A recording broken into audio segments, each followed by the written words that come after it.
ये देखें जी, ये इसमें भी जी इसने अंडे दिए हुए हैं। वैसे इस पर जो अंडे देख लेना हम लोग तो ये अंडे बाहर फेंक देती है, तो सिर्फ आपको दिखा रहा हूँ जी। ये देखें जी माशाल्लाह से ये अंडे इसमें भी दिए हैं।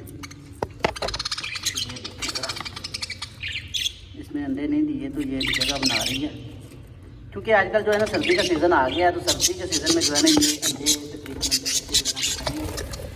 वो देखेंगे वो छोटा जो आपको नज़र आ रहा है ना, ये ना यार आपस में झगड़ पड़े हैं, तो इनका जो है ना ये हाल जो है ना बुरा हो गया। ये देखें, ये देखें, ये देख सकते हैं आप। और वो